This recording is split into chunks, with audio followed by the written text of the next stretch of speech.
Well, hello there and welcome back to another episode here on the channel. And I'm just out getting a little bit of fresh air at the moment. So I'm out at this location at the lake, nobody around, just looking for a few little spots so I can talk to you about a subject today. Now, the subject I want to talk to you about today is shooting nightscapes when there's some cloud in the sky. So this is a topic that I've had a lot of people talk about and ask questions about, and I have a few opinions on what I prefer to do and how I would perhaps approach this topic. You know, there's lots of scenarios really that you can sort of place into this category. You can have just really thin cloud, you can have heavy, thick cloud, which of course means you can't see any stars in the night sky. So the question is, well, do we bother going out at all if there's cloud in the sky?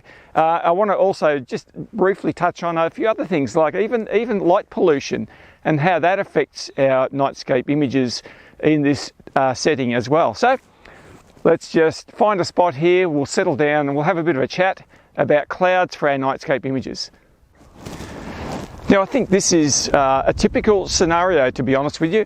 I'm here at the lake on a day that is a bit of both. I've got a bit of sunshine, but I've also got quite a bit of cloud, which I would classify as probably fairly medium level cloud.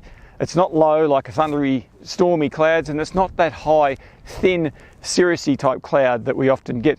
So oftentimes we'll be looking at a situation like this and we'll be thinking, well, what's it going to be like tonight? If it stays like this, is it worth going out to shoot? Okay. And that's a scenario that I've faced many, many times, and I'm sure plenty of you have as well. So that's the point of this video, to try and give us a little bit of insight and probably my experience from how I go about approaching these things. So to do that, what I want to do is go through some images of mine that I've shot, particularly with cloud in the sky, and just describe the mindset that I have when I'm going through that. And to be honest with you, oftentimes it's a hope for the best. I'm thinking to myself, gee, I don't really know if this is too much cloud or not enough cloud, or if there's too much light pollution or something like that. So hopefully that's helpful to you guys. So I'm going to show you some examples now, and we'll just go through some of those things that I'm going through when I'm out shooting on those nights. So today I'm out here on this old railway bridge, which you've seen plenty of times before on my videos. But most of the other times, in fact, I think all of the times you've seen videos shot from here, I've been on the other side over there. Now, from where we are here, we're facing towards the west. Now, at this time of year here in Australia, we've got the Milky Way core setting down in the western sky over there. Now, the problem is we've had a lot of rain recently, and so therefore there's a lot more water here than there was last time I was over here. In fact, the last time I was here on this side of the creek was, 3 years ago, and there was hardly any water, and I could walk right out there and get out here and get a different angle onto the night sky. So when I was here that time, it was earlier in the year and the Milky Way was over here in the east, so I was shooting across this way. So currently it'd be great, but I can't get out there. Obviously there's too much water, but one of the reasons I thought of this example though was because when I shot here, and in fact I shot here a few times facing towards the east, there's a town not too far away there which has actually got a fair bit of light pollution, which actually lights up the clouds on that horizon over there in the east. And I don't mind that little bit of glow coming from that part of the sky. It's not too large, and the town is not so big that it just blows out the whole sky. And that's one of the big problems with light pollution. And I know a lot of you have to deal with that on a daily basis. Now, here where I live, it's this is about a Bortle 2 to 3 sky, depending on how close you get to that town down there. So it's not too bad. But I just wanted to illustrate my point. If I was facing that way, now there's not too much down there. There's another town probably about 30 k's away, but it's too far away to cause too much of a problem. And that would actually be a really good composition. And I am going to come back here and shoot this bridge, but I don't know what I'm going to do with the water. Might have to get a boat out there and just, I don't know. Anyway, that's just one example. Now the first scenario or example I want to run you through is my recent trip to Hollow Mountain over in the Grampians. Now, I took quite a number of images whilst I was up on the mountain, and there was a fair bit of high-level thin cloud.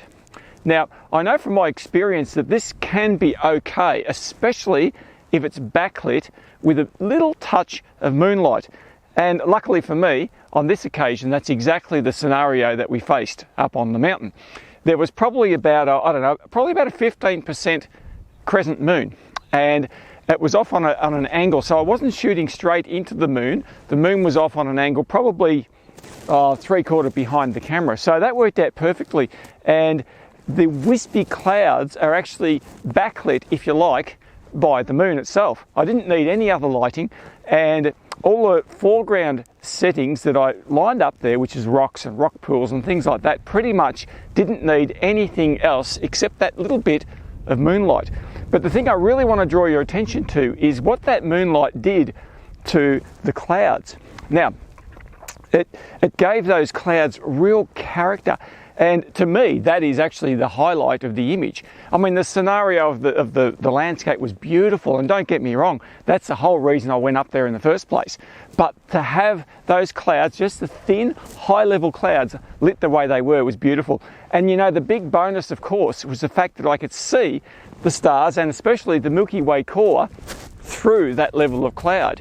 It wasn't enough cloud that it was blocking the perception of seeing the stars. And to me, that is the ideal scenario for shooting with cloud. Just that little touch of moonlight and light, wispy clouds, I think they look just perfect. All right, so the next scenario I'd like to talk about is from a trip I did to Lake Lonsdale back in 2019. And it's somewhat similar to my trip up to Hollow Mountain. There was more moonlight. There was probably about a 30% moon, which made a big difference to the amount of light that I had to control in camera. But once again, I had those high-level clouds. Now, there was a bit more cloud on this particular night, and you'll see with the time-lapse that I shot there that there's a lot of cloud coming and going through the scene through the period of probably about 3 hours that I was there on that night. But the cloud was predominantly high-level cloud. And when you see a time-lapse and you'll see the high-level cloud and you might see some low-level cloud going through, a time-lapse is a great way to actually visualize what the clouds look like over a period of time. So when there's low-level cloud, obviously that hides the stars that are behind. But when you get that high level, the thinner, and typically clouds that are very high level are thinner clouds, and you'll get that I guess that bloating of the brighter stars. And I want to talk about that a little bit later, but when you get the really thin level cloud, almost like fog, then the stars bloat and they become a little bit bigger in size. And that's what I was experiencing on this particular night. And in fact, it was so cold that I had problems with my lens fogging up and all sorts of other things, but hey, that's another story. That's beside the point.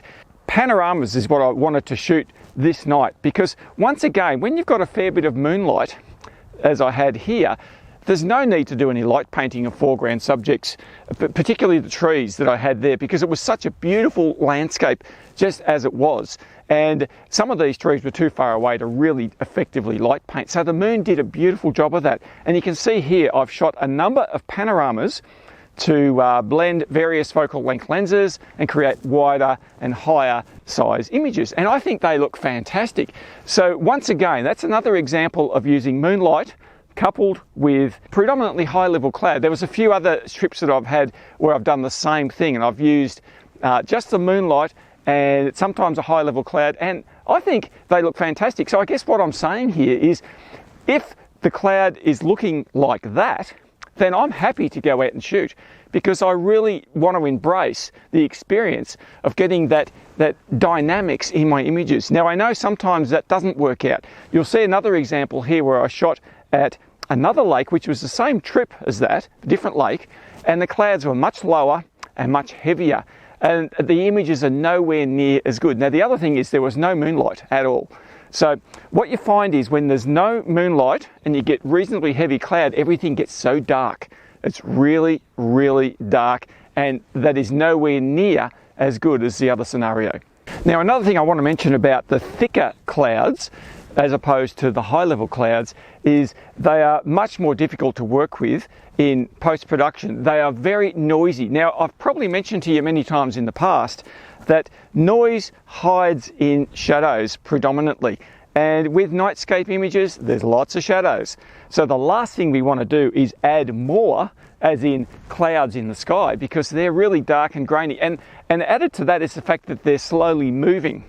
And so you get that blurriness anyway. So what you're having, and you'll see with these Lake Finds images I'm talking about, where there was heavier cloud, you're getting this blotchy cloud, little chance for the stars to shine through, no moonlight, so the foreground is as black as the ace of spades, and then you've got this noise that's generated and blurry clouds. All of that together makes them not that great as far as Nightscapes are concerned, especially when you compare them to the other shots where the high level cloud and just that touch of moonlight. I think there's a big difference.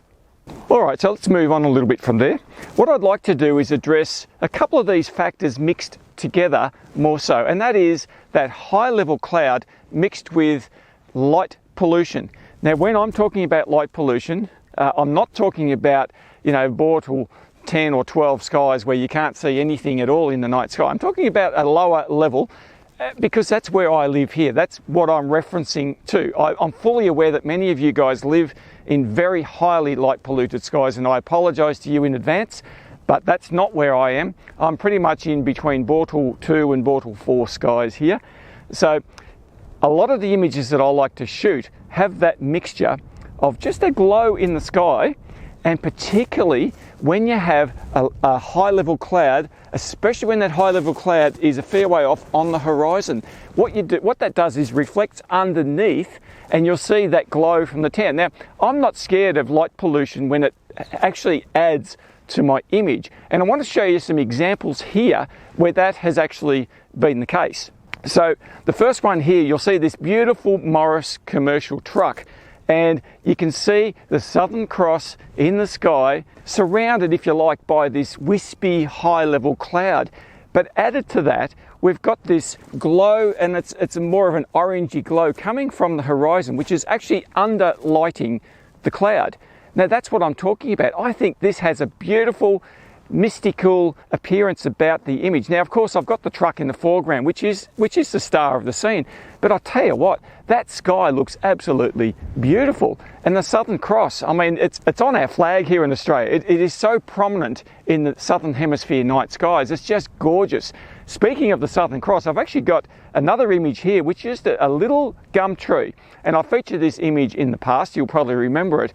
But it's got the same look about it. It's got the Southern Cross just coming down over the top of the tree, but then it's got that little tiny bit of light pollution and a glow on the horizon, which is actually highlighting the clouds. And the thing about, you'll notice with all of these images really, is the fact that the stars, especially the larger stars, are bloated a little bit more, and therefore they stand out. So when you look at the Southern Cross with the naked eye, it's very clear in the sky. You can see the beautiful angular shape of it. and you can see the Alpha and Beta Centauri, the pointers that go to that Southern Cross. Very easy to see, but when you take a photograph of it, it sort of gets gobbled up in all of the lesser brightness stars. So I guess what I'm saying here is people spend a lot of money on filters to put on the front of their lenses to get this same effect, sort of like that foggy effect. When you have a low level of cloud, not too much cloud, but just that wispy cloud, it does exactly the same thing. And I think you'll agree with these images, they look absolutely fantastic. Now, another example of this exact same thing is here at Lake McIntosh. This is in Tasmania. And once again, I'm featuring the Southern Cross. Now, I guess it's just a coincidence that I've got the Southern Cross in all of these images, but nevertheless, you'll see exactly what I'm talking about. There's a fair bit of cloud around, and in fact, this night it came in and totally clouded over, which was not great. But this shot here I love because it actually features that beautiful Southern Cross constellation with that high level of cloud. Now, having said that, there's absolutely zero light pollution in this image. This is simply a long exposure at high ISO to capture all of the ambient light that's in the sky, and the mountain in the foreground, love this one as well. Now, just to finish this one off, there's this large gum tree reflection, again, with the orange glow in the sky behind.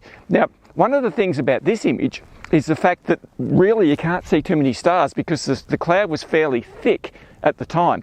So this is another different scenario again, and yet the tree itself looks fantastic. Now, I had to add a little bit of light to the front of the tree just so we could actually see that reflection in the water, which I think added to the image. But the thing I'm bringing to our attention here is the fact that there's light pollution behind the tree.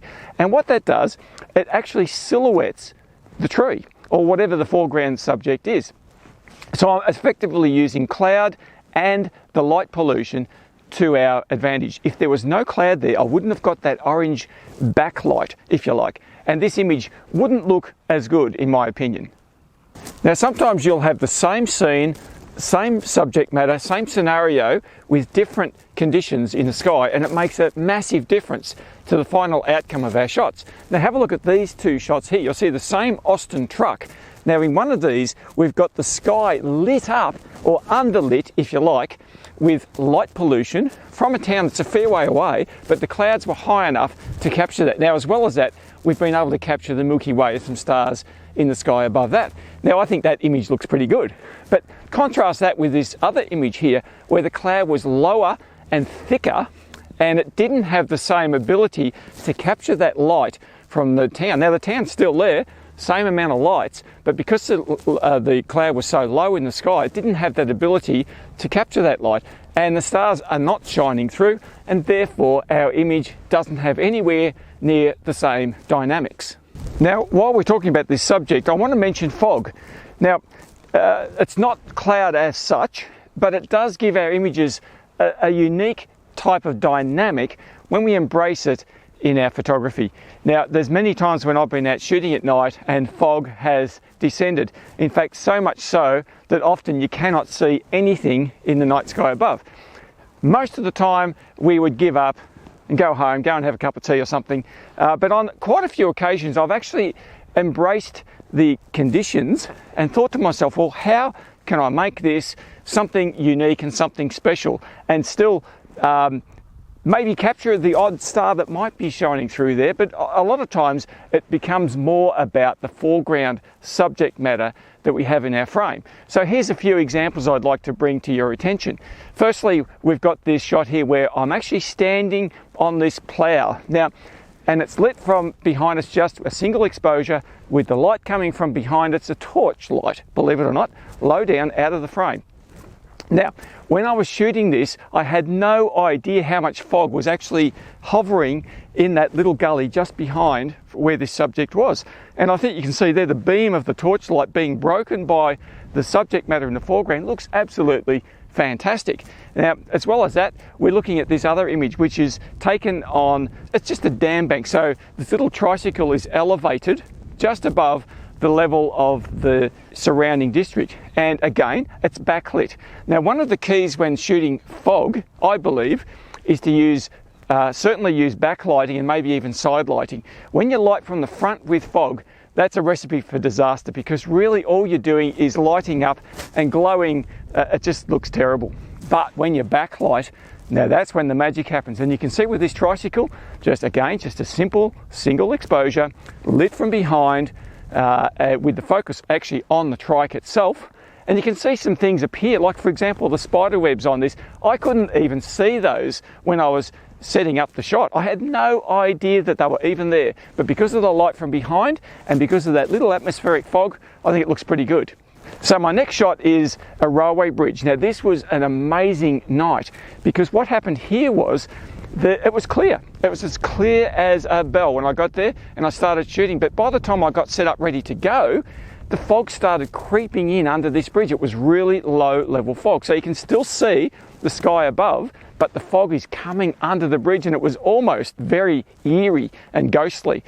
But once again, it needed backlighting. So what I did here, I waited for a car to come down the road and actually backlight the fog. And it had the added benefit of actually backlighting the bridge and giving a little bit more definition to the bridge. And I think you'll agree, this shot looks pretty awesome as well. It was a bit more difficult to get it right because I had to wait for the car, and sometimes the cars were a little bit too bright, so I had to get the right level of light.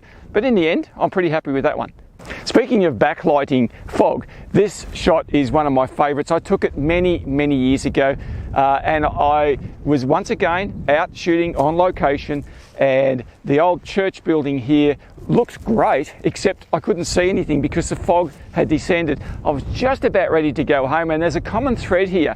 Oftentimes I'm just about ready to go home and something happens. And I think that is probably one of the things that we have to learn with our nightscape photography, is to persist. And sometimes you just wait that little bit extra time and something magical happens. And that's exactly what happened here. A truck came down the road and I could actually see with my eyes the building suddenly glow from behind. And I thought, here is a shot right here. Problem was, I wasn't even set up ready to go, so I had to get my camera and tripod quickly down, focus as best I could in a very short space of time. This is the end result. I'm pretty happy with that one. Now, while we're on this subject of fog, I can't go without showing you this image. Now, this was shot once again with the foreground subjects there, which we were going to shoot with the Milky Way behind. And once again, as I mentioned, the fog just suddenly descended out of nowhere. And it only came in about 10 minutes. And we were there, it was a group that we were shooting together. And we thought to ourselves, well, what are we going to do now? Well, someone had the idea of getting the torches out, shining them up, and creating the lightsaber beams through the air. And added to that, what I did, now remember, I talk a lot about backlighting. What I did for this shot, I put a flash just at the back of the little Austin, just to give that silhouette, because once again, if we had just done the torchlights in the air, you wouldn't see much of the foreground. You'd see the beams and that would look okay. Really good actually, and you can see from some other images I've shot where I've actually just pointed the torch beams into the air and you get that gorgeous effect. And especially with fog, and it doesn't have to be much fog, just a very thin layer of fog and sometimes just dust will do the same thing, and you get that gorgeous effect. But in this particular occasion, I think having that flash behind was what we needed to silhouette, firstly the car, but also the people that were shining the lights into the air. So ultimately what makes any of these shots work is light, and that's quite unsurprising really, but it's more than just light. We're talking about the angle of light and what it's coming from and what it's hitting and how it's reflected back to our camera. So we've got a number of things. We've got moonlight, we've got light pollution, we're using torchlight. Look, it doesn't really matter what the light source is. It's all about how we capture it, and as I said, the angle of how the light is hitting our subject matter. So I think a good question to ask would be, what cloud would I shoot in, and what cloud or level of cloud would I not shoot in? Because like most of you guys, I think we've all been out in situations where the cloud has rolled in and we've just gone home. Well, I've done that plenty of times myself. But the cloud that I do like to shoot in is that high level, very thin, wispy cloud. So it's not full cover, it's just wispy. There's plenty of gaps. And as I think I've mentioned quite a few times already in this video, it just highlights the stars through it quite nicely, and I like that. Now when it comes to medium level cloud, that's a little bit more difficult to judge, because we don't know sometimes if it's going to hang around or if it's going to go. But if there's too much medium level cloud, well, that just hides too much of the night sky. And as I've mentioned already, it doesn't get the ability to reflect off whatever lighting might be underneath it. So most of the time, it's not a great image. When it comes to low level cloud, and I'm talking about, you know, rain cloud or cloud that might be heavier and thick, to be honest with you, I just don't too much bother going out. I prefer to sit inside and have a cup of tea and watch the footy on telly or something like that. There are the odd occasion where you might get some a bit of lightning or something in the midst of these clouds that can create a great shot, but that's something that is a bit more specialised, and you generally have to wait a long time to get those shots. Once again though, it's all about the light. And so in summing all of this up, I guess my advice is to embrace whatever conditions you find yourself in, you know, because sometimes you just never know what great results you're going to get. And you know, even if it doesn't totally work out for you, you'll still have a great time out there in the night sky, underneath the stars, and you just don't know. You might come back with something that you think that's no good whilst you're out there, but later on you think, I can make something out of this. And that's the attitude that I always have when I find myself out at night. Look, it doesn't always work out, but when it does, I'll tell you what, that's when the magic happens, and that's what we live for, isn't it? All right, well, thank you so much for joining me out here in this beautiful spot again. My sunshine has disappeared that I started with. It's getting all cloudy and gloomy at the moment, so I've got a feeling there won't be any Nightscape shooting tonight. Anyway, that doesn't matter. We'll come back another night and see how we go. All the very best to you guys. Have a fantastic week. I'll see you later.